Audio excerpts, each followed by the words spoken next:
1ヶ月370万かかりました。お酒を売っているチェーン店がちょこちょこあって、でそれでもやっぱこれぐらいタクシーで移動したりとかはまあ頻繁にするんで、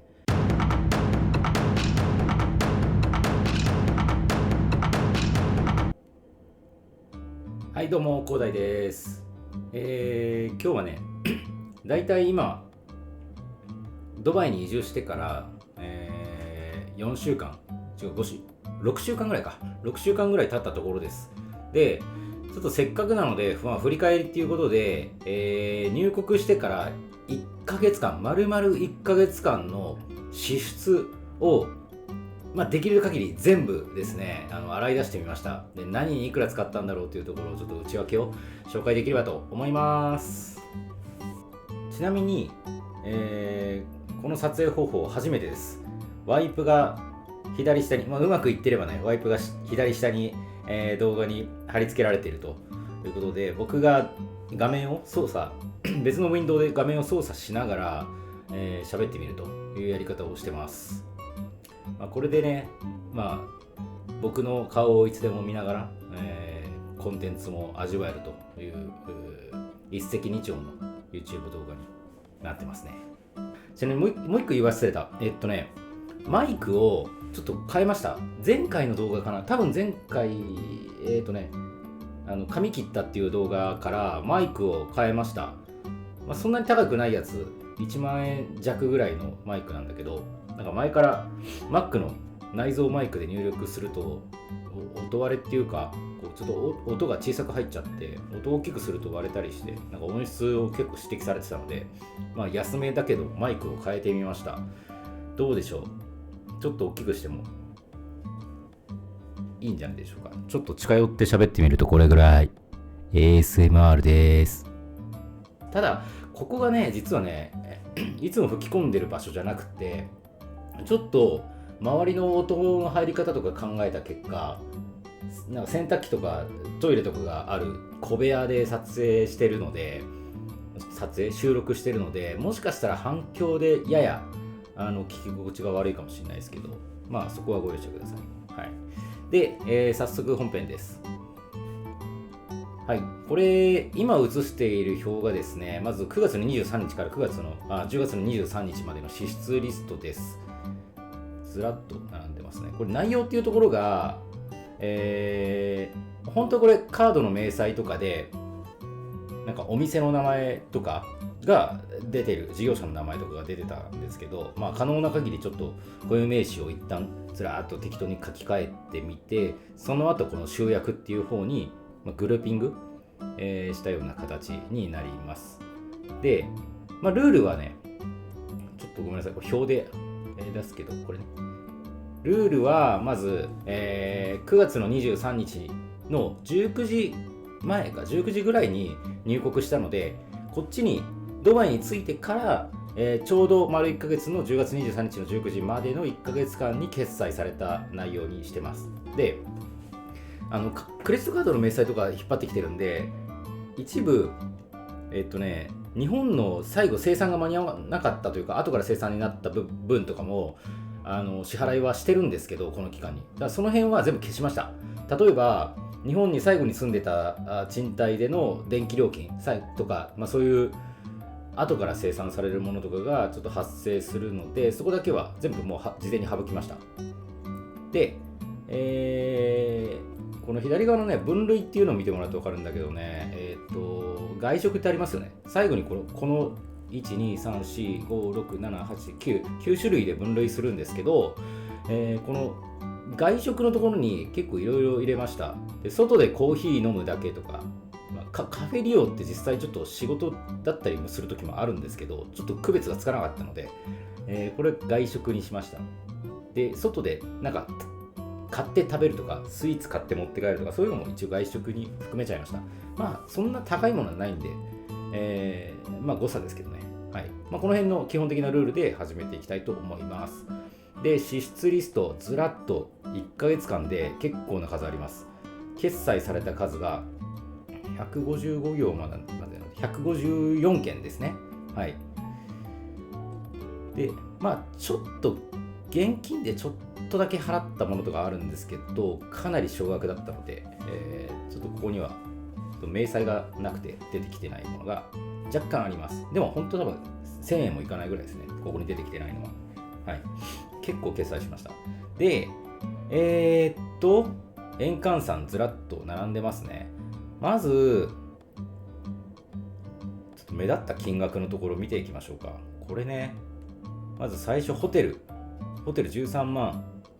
円、これ全部ね円に直してあります、すでに。はい、13万円ぐらいのホテル、これね10泊、最初の1ヶ月間は10泊ずつを3軒ホテルを移動したので、合計で30泊のうちの10泊分のこれホテルですね。13万円です。結構安いから9月中はギリまだ安くて、実は次のホテルがね、どこだ、これ次12万になってます。ちょっと安いんだけど結構格落としてます。はい、10月から一気にホテル高くなる、急激に高くなるんですけど、急激って言っても体感 1.5 倍から2倍ぐらい高くなるんだけど、ちょっと急にそんな同じレベルのホテルを高くで、泊まるの嫌だったんで、だいたい金額があんまり大きく違わないように、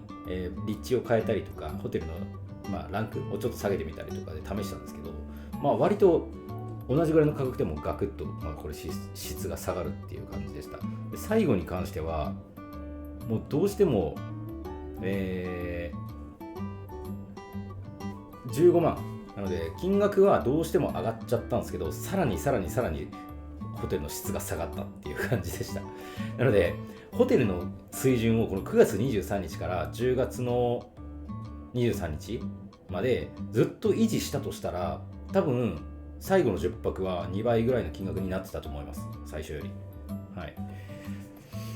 ですね。で、あと目立った金額のところ、1万円以上とか見ていくと、外食がありますよね。外食は、この金額だと1人じゃないですね。夫婦で行ったか、あ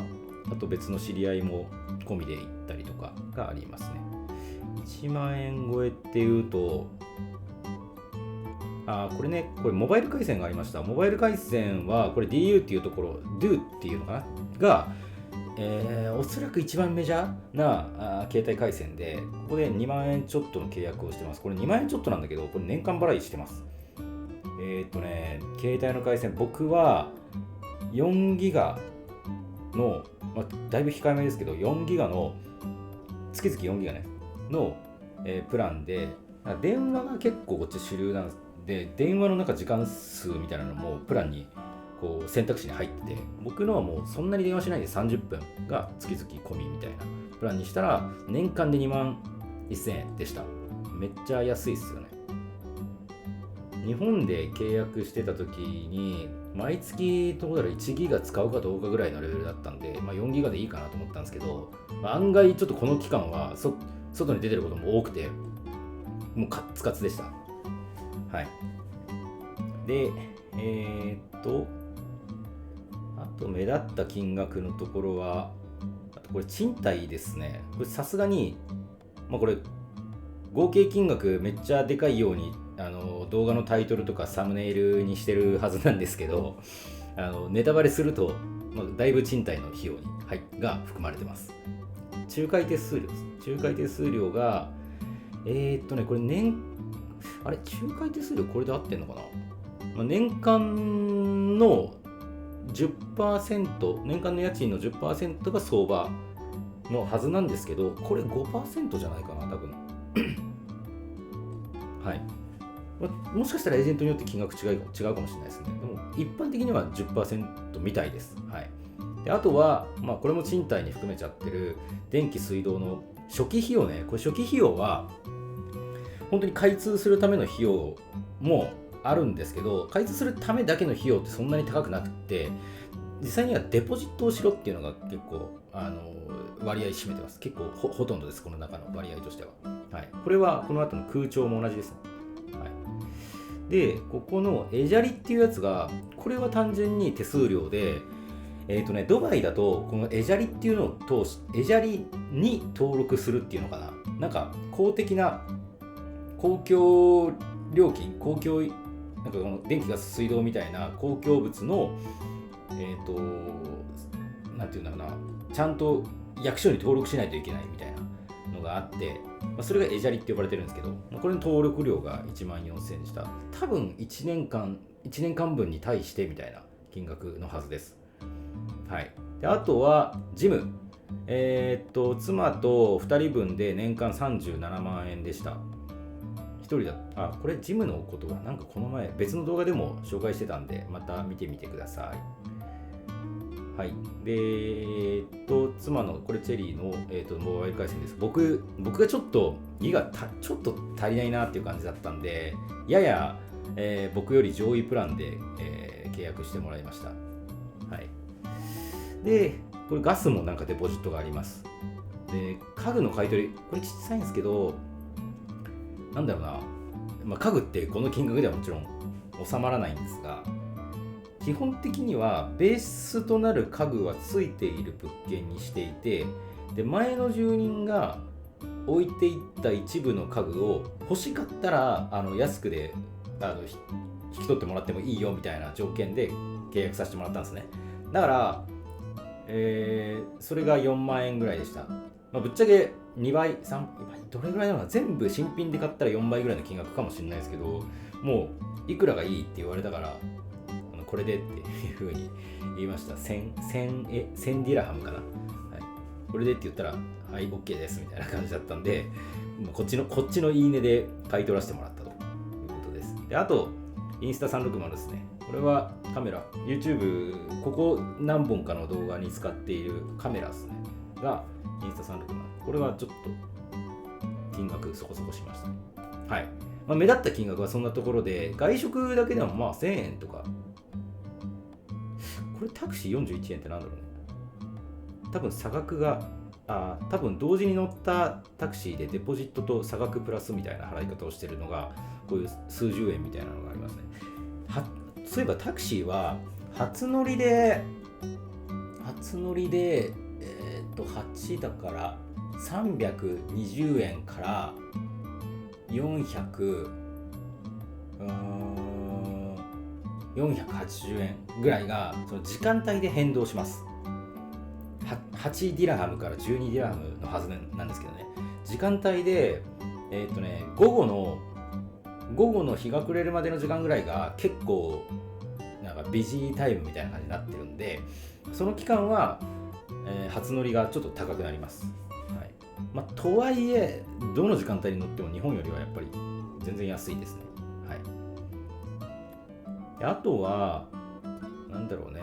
これ VPN 契約してます。1ヶ月これ年間払いしてますね。ドバイでは Facebook のメッセンジャーとか LINE とかって使えるんですよ。テキストメッセージは使えるんですけど、音声通話ができないんですよ。これ一応ネットで見た限りだとこっちのドバイか UAE のその携帯事業者とか会話アプリとかの事業者を守るために、そういう全世界で使えるようなサービスの音声通話の部分は、規制してるみたいな形らしいです。なんか利権っすよね。よくわかんないですけど。はい。で、なので、ただ一方で Google Meet とか Zoom とかTeams とかね、そういうのはビジネスツールとしての会議ツールはビデオ通話はできるようになってます。これ前の動画でも同じ話したかな。いいや。はい。で、ただこれ VPN 通せば結局使えちゃうので、VPN は契約しました。で、あとちょっとね、特に僕ら最初にドバイに来たタイミングだとまだ日本のサービスの会員登録が残ってたりするじゃないですか。で、一部ちょっとログインしようとした時にやっぱり、海外居住なのか、アクセス元が UAE になっちゃうので、そのままだと結構日本のサービス自体がアクセスができないみたいなこともあったりするんで、そういう時に VPN 使うことが多いですね。あと共有 Wi-Fi 使う時とかも、可能な限りは VPN 通すようにということで、VPN 契約してます。で、あとお酒ね。お酒はこれ今後紹介できんのかな。普通のスーパーにはアルコール入りのお酒はまず売ってないです。で、もちろんこれイスラム教なので売ってないんですけど、でアフリカンイースタンっていうチェーン店がお酒を売っているチェーン店がちょこちょこあって、でそこで、お酒を買うことが多いです。でなのでこれ外食とかスーパーとかとは別で酒だけちょっと切り分け、分類分けを変えました。はい。多分ね、ちょっとそのアフリカンイースタンも身分証明書出して買ったりするところなんで、撮影はもしかしたらできないかもしれないですね。そういうところが一応ありますと。で結構ね、買いに来てる人いっぱいいますね。はい。そんなにだからチェーンとしてチェーンのお酒屋さんみたいな感じなので、そんなスペシャルなお酒というか、あんまりいいワインとか見つからないんですけど、そんなに見つからないんですけど、ただビールとか普通に安いんで、全然あれですね、まとめ買いしちゃうぐらいですね。なんかロング缶のビールで、今飲んでるのは、バドワイザーじゃなくて、ハイネケンじゃなくて、ごめん、名前忘れちゃった。その辺のラインナップの有名なビールのロング缶とかを240円とかで買えちゃいますね。はい。で、あとは、スーパーマーケットとかもしょっちゅう行くんで、ここもちょっと何買うかによって金額バラバラですね。で内訳まではちょっとここには何を買ったかの内訳まではちょっと分類できないので、これはひとまとめにしてます。あとやっぱタクシー多いですね。はい。あとこれね、ちっちゃいですけど、チャット GPT 契約したり、これウェブサービス、さっきの VPN も同じだったはずですけど、ウェブサービスっていうジャンルの、課金、をここに分類してます。で、図書館の会議室借りたりとか、あとなんだろうね、これ都線、これはね、なんかドバイに主要場所に、大きなクリークが通ってるんですね。運河が通ってるんですよ。そこを渡るのに10分ぐらいかな。10分ぐらい、船でこう渡るところがあるんですね。乗り合い船に乗ると2人、そうですね、2人の片道の料金ですね。これ現金で払ったんですけど、入れちゃってましたね、ここに。はい、でこれは1ディラハムでした、1人なので40円ぐらいで、2人で80円ぐらいという風になってます。なんかめちゃめちゃボロい、十数人乗りぐらいの船で、もう行ったり来たり何席もずっとしてて、そこに1人1ディラハムで乗れますよみたいなやつでした。なんか貸し切ると20ディラハムとかになってたんですけど、隣で貸し切ってた西欧人の家族3人家族が横を並走してたので、なんか貸し切って向こう貸し切ってる感なかっただろうなと思いましたね。もうなんていうんだろう、クルーザーとかじゃないんで、目の前をもう並走してるみたいな感じだったんで、そんなに貸し切り感 なさそうでした。個別に紹介できる内容はこんなところで、じゃあ合計金額どうなってんのかっていうところですけど、集計しました。ウェブサービス、酒、モバイル回線、タクシー、電車、移動ですね。で、食材、日用品がほぼスーパーと思ってもらったらいいかなですね。で、外食、ホテルの宿泊代ね、これ。で、趣味仕事はさっき見たあれですね、カメラとか、あとジムだな、ほとんどジムですね。はい。で、あと賃貸にかかった費用ですと。で、これがなんと1ヶ月で合計372万円となりました。これ内訳見てみると、割合 69% が賃貸です。これ賃貸のこの料金はいろいろ1年分のなんか、エジャリっていう、さっき説明したエジャリっていうやつの費用とか入ってるんですが、一番大きく占めている賃料、月々の賃料の部分でいうと半年分のデポジット先払いが入ってます。なので半年分をこの期間に賃貸払っちゃったので、こんだけ金額が膨れ上がってますというところで、370万かかっちゃいました、1ヶ月370万かかりましたっていうのは、割と釣りタイトルですね。はい。で、割合で見ても、はい。ただ表にしただけでした。はい。賃貸が 69% なんで、ほぼ賃貸です。趣味、仕事、ホテル。賃貸除くと趣味、仕事、ホテルがほとんどでしたね。だから、賃貸を借りなければ、これね、丸々30泊ホテル借りてるんで、この賃貸以外の金額が、賃貸と趣味、仕事以外かの金額が、だいたい普通の人が、1ヶ月間なんか家借りずに生活したらこれぐらいのコストですよっていう金額になるんじゃないかなと思います。これがここでは70万円になってますね。だいたいこれぐらいなんじゃないかな。これより減らすっていうところそんなにないと思います。ちなみにこれ2人分ね、1人だったらもうちょっと安くなると思いますよ、さすがに。はい。で、減らせるとしたらホテルもうちょっと安くすることも可能っちゃ可能だけど、そんなにもう高級ホテル泊まってないんでそんなに変わんないかなと思うし、モバイル回線もこれ年間払いしちゃってますけど、そんなこれも高くないですよね。はい。で、どうせビジター旅行者だったとしても、回線多分その一時的な回線とかを契約すると思うんで、多少はお金かかると思ってていいですね。で、タクシーの移動とかはもうかかります。これぐらいはかかりますね、多分。僕らはね、今この1ヶ月間で定番の旅行先みたいなスポットには全然行ってないです。ブルジュハリファとかね。ちょっと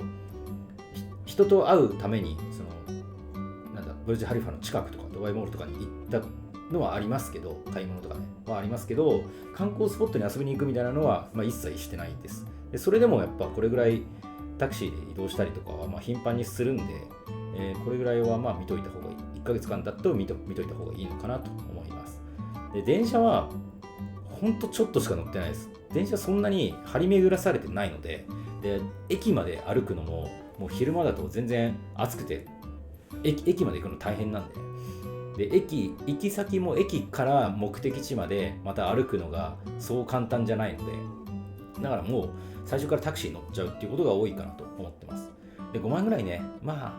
今後家住んじゃったらここまで5万円もかからないかなと思いますけど、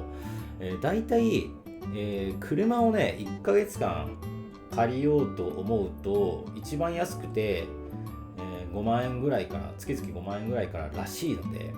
タクシーで生活して5万円ぐらいに収まってる間はタクシーでいいんじゃないのっていうふうには今のところ思ってます。プラスガソリン代考えて、7万円ぐらいまでに収まるタクシー代だったら全然気にせずタクシー使っちゃって、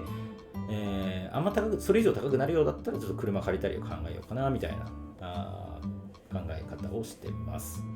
で、ちなみにまだ旅行の定番のスポットに全然行ってないですっていうのは、今もこの撮影時点でも全然行ってなくて、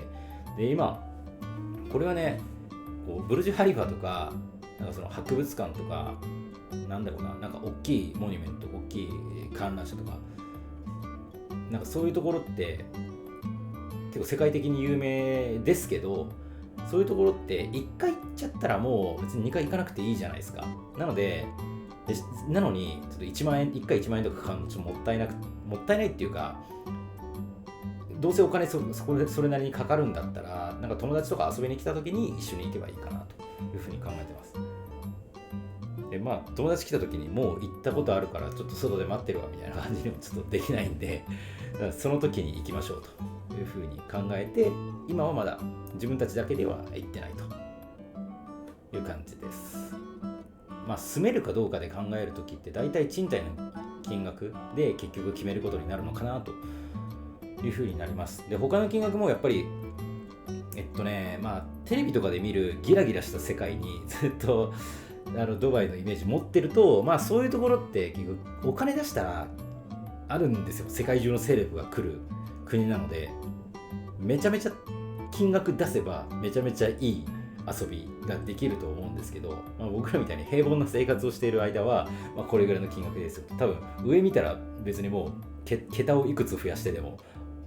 お金を使う方法は、お金を使える場所はあると思いますよ。僕は全然知らないですけどね。はい。それはでも東京も言っても同じなんでね。ドバイだけそんな特別っていう話でもないかなと思います。はい。じゃあとりあえず今回は以上になります。ドバイでかかる費用、旅行に行くにしても引っ越すにしても、参考になれば嬉しいです。じゃあねー。